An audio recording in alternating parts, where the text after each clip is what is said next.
주부터 이제 사무엘하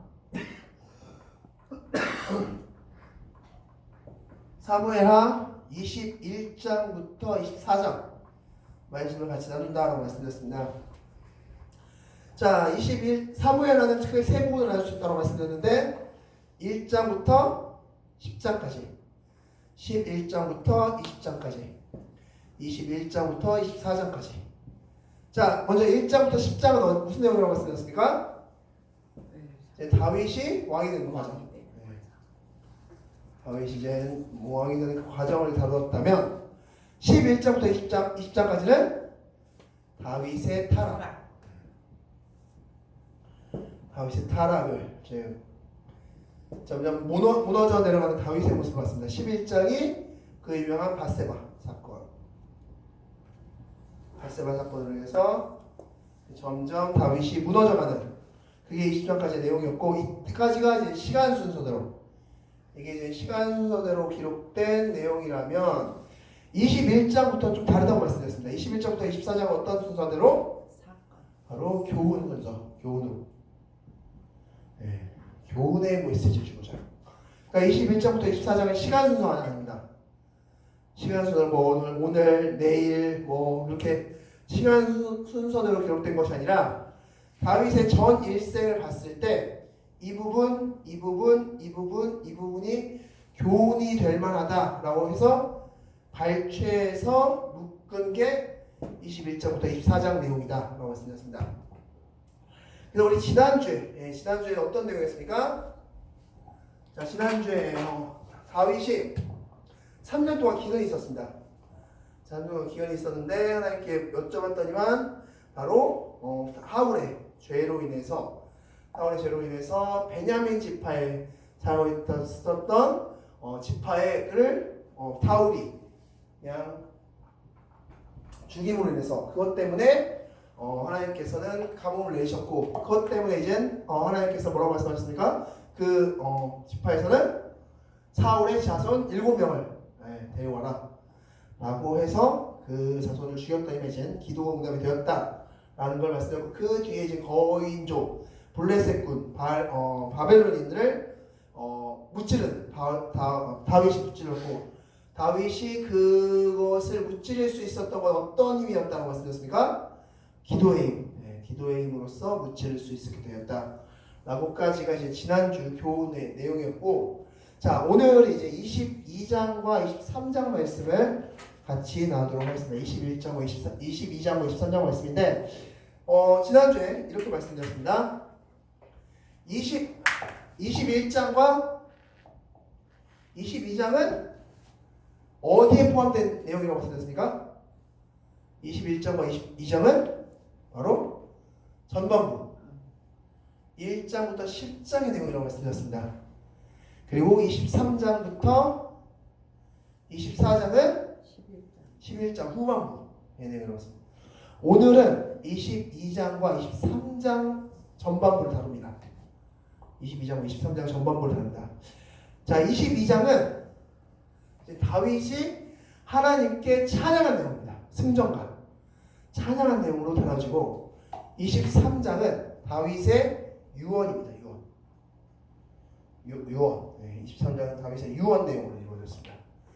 자, 그래서 다윗이 승전가를 울릴 때 하나님을 표현하는 방법, 그리고 23장에서 다윗이 유언을 남겼을 때 하나님을 표현하는 방법, 그 둘의 차이를 통해서 무엇이 이번 22장과 23장 말씀에서 무슨 교훈을 우리가 얻을 수 있는지 같이 말씀 통해서 보도록 하겠습니다. 자, 먼저 다윗의 승전가입니다. 자, 다윗이 이제 승리를 거두었을 때 그때 다윗이 했던 찬양인데, 자, 말씀 통해 보겠습니다. 22장 1절 말씀입니다. 다 같이 읽겠습니다. 시작. 여호와께서 다윗을 모든 원수의 손과 사울의 손에서 구원하신 그날에 다윗이 이 노래의 말씀으로 여호와께 아뢰어 이르되 아멘. 자, 그 말씀을 보면 원수의 손과 사울의 손에서 구원했다라고 말씀하고 있습니다. 그러므로 이때는 어느 때쯤이다라고 유추할 수 있습니까? 초창기 때. 사울로부터 이제 구출당하고 이제 10년간의 10여 년간의 동피 생활을 마무리하고 이제 그리고서 왕으로 등극한 바로 그때쯤이라고 생각할 수 있죠. 자, 그런데 자 뭐라고 시작하고 있습니까? 다윗이 원수의 손과 그리고 사울의 손에서 구원 얻었다라고 말씀하고 있습니다. 자, 이 부분을 잘 기억하시고 자 다음 말씀 보겠습니다. 자, 이 성경 이 22장 성경책에서 맨 위에 그 성경책 보시면 맨 위에 뭐라고 적혀 있습니까? 제목이 다윗의 승전가라고 적혀 있으면서 가로 열고 시편 18편이라고 적혀 있습니다. 시편 18편. 자, 왜 이게 도대체 시편 18편이 적혀 있나? 시편 18편을 열어봤더니만 자, 하시겠습니다. 시작. 여호와의 종 다윗의 인도자를 따라 부르는 노래라고 되어 있고 여호와께서 다윗을 그 모든 원수들의 손에서와 사울의 손에서 건져주신 날에라고 되어 있습니다. 자, 앞서 원수의 손과 사울의 손을 건져줬다. 18편도 원수의 손과 사울의 손에서 건져졌다. 내용이 똑같습니다. 이 시편 18편과 그리고 오늘 본문인 사무엘하 22장이 내용이 동일합니다. 거의. 나중에 여러분께서 집에 가셔서 한번 쭉 읽어보시면 거의 내용이 흡사합니다. 자, 그래서 도대체 이게 어떻게 된 거냐? 아마 이렇지 않았을까라고 추측합니다. 첫 번째는 사무엘하 22장. 저희가 사이로 되나요? 사무엘하 22장이 먼저 첫 번째 기록되어 있고 후에 이 사무엘하 22장 말씀을 본 시편 기자가 시편 18편에 이 기록을 옮겨 적었다 라고 많은 학자들은 그렇게 추측합니다. 그러니까 처음 기록은 사무엘하 22장이고 두 번째 기록이 시편 18편이다 라고들 추측합니다. 자, 그렇다면 왜 같은 내용이 성경에 사무엘하 22장에도 기록되어 있고 시편 18편에도 기록되어 있을까? 도대체 왜 같은 내용을 이 시편 기자는 옮겨 적었을까? 그것은 우리 앞서 말씀드린 대로 이 사무엘하 22장의 다윗의 이 고백이 하나님을 너무나 잘 드러내는 찬양이기 때문입니다. 그래서 이 찬양을 그대로 시편 기자가 옮겨 적었다라고 보고 있습니다. 자, 도대체 어떤 기록이 이 사무엘하 22장에 기록되어 있길래 시편 기자가 그것을 옮겨 적었을까? 너무나 좋은 나머지 오해 옮겨 적었을까? 어떤 내용이었길래 옮겨 적었을까? 자, 총 세 부분으로 나눌 수 있는데 자, 구절은 이렇습니다. 1절부터 20절은 기도응답의 하나님, 21절부터 46절은 거룩한 하나님, 47절부터 51절은 다윗의 다짐. 이렇게 세 부분으로 나누어 있음을 볼 수 있습니다. 제가 그럼 하나하나씩 한번 보도록 하겠습니다. 먼저 기도응답의 하나님을 말씀 보겠습니다. 1절부터 20절이죠. 자, 다 같이 읽겠습니다. 22절 7절 말씀 읽겠습니다. 시작. 내가 환난 중에서 여호와께 아뢰며 하나의 하나님께 아뢰었더니 그가 그의 성전에서 내 소리를 들으시며 나의 부르짖음이 그의 귀에 들렸도다. 아멘. 하나님께 기도를 했다는 겁니다. 다윗이. 하나님 하면서 하나님께 기도를 했는데 자, 그 다음에 하나님께서 어떻게 반응하셨는지 보겠습니다. 자, 20절 말씀 다 같이 읽겠습니다. 시작. 나를 넓은 곳으로 인도하시고 나를 기뻐하심으로 구원하셨도다. 아멘. 자, 하나님께 다윗이 기도를 했는데 그 기도를 하나님께서 응답해 주셨다는 겁니다. 다윗은 자신의 승전가에 자신이 하나님께 부르는 그 찬양 가사 중에 하나님, 내가 당신께 기도를 했는데 그 기도를 당신이 응답해 주셨습니다. 감사합니다. 라는 찬양을 했다는 겁니다. 그게 바로 다윗의 승전가의 내용은 첫 번째 내용이 들어있는 첫 번째 내용이다 라고 볼 수 있습니다. 또 두 번째, 이 승전가에는 거룩한 하나님에 대한 고백도 있습니다. 다윗이 찬양하는 거룩한 하나님에 대한 고백이 있습니다. 다 같이 읽겠습니다. 22장 21절 말씀 다 같이 읽겠습니다. 시작. 여호와께서 내 공의를 따라 상 주시며 내 손의 깨끗함을 따라 갚으셨으니. 아멘. 자, 다윗이 이렇게 고백합니다. 내가 거룩하고 깨끗하였을 때 하나님께서 나를 사용하셨다라고 말씀하고 있습니다. 자, 어떻게 말씀하고 있나 결론 보겠습니다. 20절 말씀 다 같이 읽겠습니다. 시작. 깨끗한 자에게는 주의 깨끗함을 보이시며 사악한 자에게는 주의 거스르심을 보이시리로다. 아멘. 자, 다윗이 하나님께 거룩하고 깨끗한 자가 되었을 때 하나님도 다윗을 거룩하고 깨끗하게 사용하셨다라고 말씀하고 있습니다. 자, 즉 하나님, 다윗이 보기에 하나님은 거룩하신 분이다라는 겁니다. 거룩하신 분이시기 때문에 거룩한 자, 깨끗한 자를 하나님께서는 즐겨 사용하셨다. 하나님은 바로 이런 하나님이다 라면서 자신이 경험한, 자신이 고백하는 그 하나님을 높여 찬양하는 것을 볼 수 있습니다. 자, 두 번째가 바로 거룩한 하나님에 대한 내용입니다. 자, 세 번째는 다윗이 이제 다윗의 다짐이 적혀 있습니다. 마지막 47절부터 51절은 다윗, 나는 하나님께 이렇게 하겠습니다 라는 다윗의 다짐의 말씀이 적혀 있는데, 자, 말씀 40절 말씀 다 같이 읽겠습니다. 시작. 여호와의 사심을 두고 나의 반성을 찬송하며 내 구원의 반석이신 하나님을 높일지로다. 아멘. 하나님, 나는 당신을 높이겠습니다. 내 삶에서 당신을 높이겠습니다 라고 다윗이 고백하는 내용이 적혀 있습니다. 그리고 마지막 50절 말씀 다 같이 읽겠습니다. 시작. 이러므로 여호와여, 내가 모든 민족 중에서 주께 감사하며 주의 이름을 찬양하리이다. 아멘. 그래서 다윗은 마지막으로서 이런 하나님께서 하나님의 그 거룩하시고 그 위대하시고 기도응답을 해주시는 그 위대하시고 놀라우신 그 하나님을 나는 평생에 찬양하겠습니다 라면서 다윗은 이 승전가의 내용을 마무리하고 있음을 볼 수 있습니다.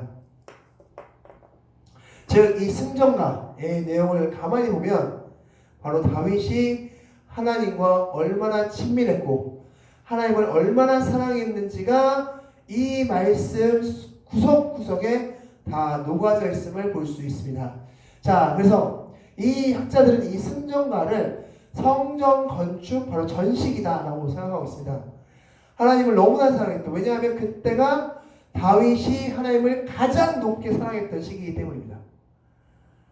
하나님의 지성소가 그 천막 텐트에 초라하게 있는 것을 보면서 눈물을 지으면서 안타까워 여기었던 그 다윗의 신앙, 바로 그때가 다윗이 하나님을 가장 사랑했던 시기, 하나님을 가장 친밀하게 여겼던 시기가 바로 그 시기이기 때문에 학자들은 바로 이 승전가는 다윗이 성소, 이제 하나님 성전을 지어드리겠습니다 라고 마음 먹고 있었던 바로 그 시기에 이 승전가를 불렀을 것이다 라고 추측하고 있습니다. 그래서 이 기록은 바로 다윗이 11장에 밧세바 사건, 밧세바 죄를 범하기 이전으로서 하나님과 가장 친밀했던 시기에 했던 찬양의 내용이다 라고 볼 수 있는 겁니다. 자, 이것이 바로 다윗의 승전가 내용이었다면 이제 23장으로 넘어갑니다. 23장은 다윗의 유언입니다. 이제 다윗의 말년에 다윗이 유언한 내용을 같이 말씀을 통해서 보겠습니다. 자, 다윗의 유언. 자, 23장 1절 말씀 다 같이 읽겠습니다. 시작. 이는 다윗의 마지막 말이라. 이새의 아들 다윗이 말하며 높이 세워진 자 야곱의 하나님께로부터 기름 받은 자 이스라엘의 노래 잘 아는 자. 아멘. 자, 이것은 다윗의 마지막 말이다. 이제 다윗이 우리 20장 마지막 부분에 봤죠. 이제 거의 늙어서 이제 초라하게. 그래서 이제 마지막 열왕기상 우리 1장 다다음 주에 말씀 볼 텐데, 그때는 이제 다윗이 누워도 이불을 덮어도 따뜻하지 않은 시기. 예. 이제 그래서 아비삭을 다윗에게 붙여줘야지만 수밖에 없는 그런 다윗이 병들고 초라해진 시기. 그때 이제 다윗이 유언을 하는데 자신의 아들 솔로몬에게 백성들에게 유언을 하는데 바로 그 내용을 요약한 게 바로 23장 내용입니다. 자, 다윗이 이제 마지막으로 유언을 합니다. 자신의 말년 마지막 때 이제 유언을 하는데 자, 그렇다면 다윗은 어떤 유언을 했을까? 자, 이 유언은 왕으로서 백성들과 자신의 자손들에게 하는 유언으로서 이 유언의 내용을 함축하면 예수 잘 믿으세요. 하나님 잘 믿으세요. 라는 내용입니다. 이 내용은 한마디로 하나님 잘 믿으셔야 됩니다. 라는 내용이었다라고 말씀할 수 있습니다. 자, 말씀 보겠습니다. 23장 5절 말씀 다 같이 읽겠습니다. 시작. 내 집이 하나님 앞에 이길지 아니하냐. 하나님이 나와 더불어 영원한 언약을 세우사 만세에 구비하고 견고하게 하셨으니 나의 모든 소원이 어찌 이루어지지 않으랴 라고 말씀하고 있습니다. 자, 하나님께서 다윗과 영원한 언약을 세우셨다. 나와 하나님은 영원한 언약을 세웠다라고 말씀하고 있습니다. 자, 그렇다면 이 언약, 하나님과 맺었다는 이 영원한 언약은 도대체 무엇인가 라는 것입니다. 자, 사무엘하 7장 12절 말씀 나가시겠습니다. 시작. 내 수완이 차서 내 조상들과 함께 누울 때 내가 내 몸에서 날 메시를 내 뒤에 세워 그의 단을 견고하게 하리라. 아멘. 우리 11시 때 말씀드렸죠. 바로 요셉은 누구의 자손으로 왔다? 다윗의 자손. 왜 다윗의 자손으로 메시아가 왔냐? 이 다윗 때에 하나님께서 바로 이 예언을 해주셨기 때문입니다. 이 예언의 내용은 바로 메시아 예언입니다. 하나님께서는 이 영원한 언약을 다윗과 세우셨습니다. 이 예언이 이제 나중에 예수님을 드러내는, 이분이 예수님이야 라는 걸 드러내는 귀한 예언의 메시지입니다. 즉 다윗과 이런 영원한 언약을 세웠는데, 그런데 이런 언약을 받은 다윗의 마지막 고백은 굉장히 초라합니다. 이렇게 하나님께서 나에게 귀한 언약, 내 후손을 통하여서 메시아를 보내준다는 언약을 했는데, 그런 언약을 받은 나는 하나님께 너무나 큰 죄를 지었다 라고 하면서 뭐라고 고백하냐. 마지막에 20절 60절에서 다 같이 읽겠습니다. 시작. 그러나 사악한 자는 다 내버려질 가시나무 같으니 이는 손으로 잡을 수 없음이로다. 7절 말씀 읽겠습니다. 시작. 그것들을 만지는 자는 철과 참철을 가져야 하리니 그것들이 당장에 불살리리로다 하니라. 아멘. 자, 마지막 내 메시지는 무엇이냐? 이 마지막 메시지는 나는 하나님과 영원한 언약을 맺었지만 그러나 내가 이 밧세바 사건으로 인해서 난 하나님께 큰 죄를 지은 초라한 연약한 나뭇가지일 뿐이다. 그 나뭇가지는 어떻게 된다? 불살라진다 라는 겁니다. 즉 나는 하나님께 그 귀한 언약을 주신 그 하나님께 너무나 죄송하고 너무나 후회스럽다. 그러니 너희들아, 우리 자손들아, 내 아들아, 내 자손들아, 우리 백성들아, 나처럼 그렇게 믿지 말고 그렇게 신앙생활 하지 말고 너희들만큼은 이 영원한 언약을 붙잡고 정말 잘 하나님을 믿었으면 좋겠다. 이게 바로 유언의 내용이었습니다. 그러니까 다윗은 바로 말년에 유언을 하면서 하나님께서 다윗 자신에게 베풀어 주신 은혜를 고백하면서 마지막 결론은 그런데 나는 그런 하나님을 제대로 믿지 못했다라는 걸 결론으로 내세우고 있습니다. 그래서 결론은 여러분 하나님 잘 믿으세요가 결론입니다. 자, 즉 오늘의 메시지 정리는 이렇습니다. 자, 다 같이 한번 읽겠습니다. 시작. 하나님과 깊은 교제 가운데 있었을 때에 기록한 승정가는 기쁨의 고백이었고 말년에 기록한 유언은 자신의 죄를 후회하는 고백이었다. 아멘. 이게 바로 오늘 큰 주제입니다. 즉 하나님과 너무나 관계가 좋았을 때 하나님은 왜 이렇게 초라한 천막에 계세요? 나는 다윗성이라는 위대한 이 거대한 곳에 있는데 당신을 위해서 성전을 지어드리고 싶어요 라고 마음을 품었던 다윗.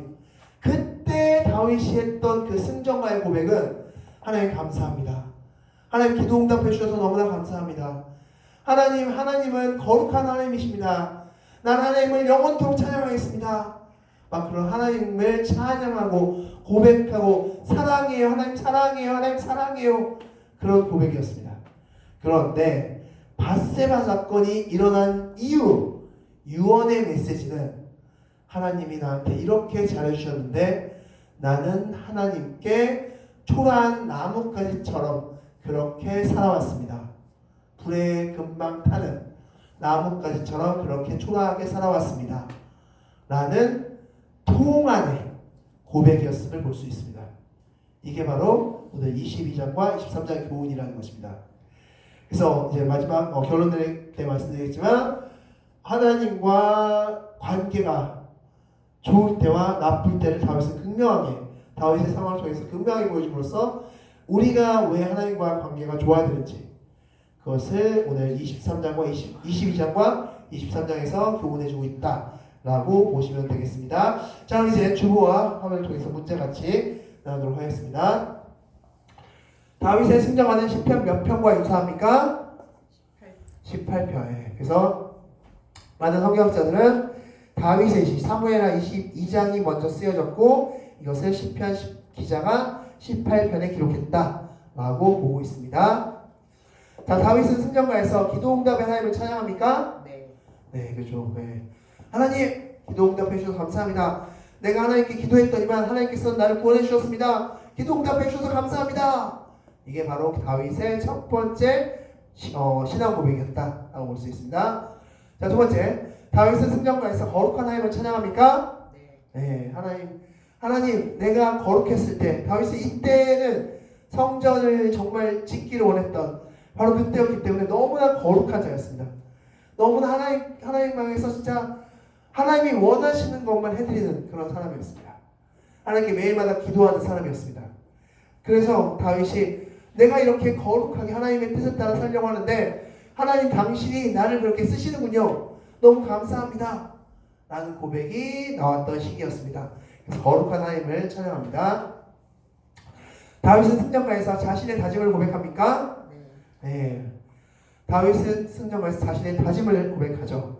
하나님, 제가 영원토록 하나님을 찬양하겠습니다. 내가 평생 하나님을 찬양하고 살겠습니다.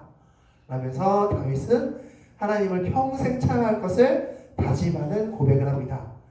자, 이랬던 다윗이 마지막이죠. 다윗은 승전가는 어느 때 기록된 것을 유추하고 있습니까? 바로 성전 건축을 고백할 때, 즉 하나님의 법궤가 초라한 천막에 있는 것을 바라봤을 때, 이때쯤이었을 것이다. 왜냐하면 이때가 다윗의 신앙의 최고봉이었습니다. 하나님을 정말 최고로 사랑했던 시기, 하나님 때문에 가장 기뻤던 시기, 그때가 바로 이 사무엘하 7장이었기 때문입니다. 그래서 이때 이 승전가를 기록했고 찬양했을 것이다 라고 유추하고 있습니다. 다윗의 유언의 내용은 한마디로 무엇이었습니까? 하나님 잘 믿으세요. 예수님 잘 믿으세요. 뭐 똑같은 내용이죠. 자, 바로 하나님 잘 믿으세요. 내가 하나님께서 참 축복도 많이 주셨는데 나한테 참 잘해주셨는데 내가 이렇게 살았네요. 아이고, 나는 이렇게 살았지만 당신들은 그렇게 살지 않길 바랍니다. 바로 유언의 내용이었다라고 말씀드릴 수 있습니다. 다윗은 자신의 지난날의 죄를 후회하고 있습니까? 네. 그래서 나는 나뭇가지처럼 살았습니다. 불타는 나뭇가지처럼 살았습니다. 하면서 자신의 잘못, 자신의 지난날을 후회하는 그런 유언의 내용을 담았던 것을 볼 수 있습니다. 자, 다음 주에는 이제 마지막 24장, 23장 후반부터 있는 인구조사에 대한 내용을 같이 말씀을 통해서 보도록 하겠습니다. 자, 마지막 말씀 결론 내리고 말씀하겠습니다. 다 하시겠습니다. 시작! 다윗의 승전가는 기쁨이 있고 다짐이 있지만 다윗의 유언에는 슬픔이 있고 후회가 있다. 하나님과의 관계가 중요하다. 아멘. 기도하겠습니다.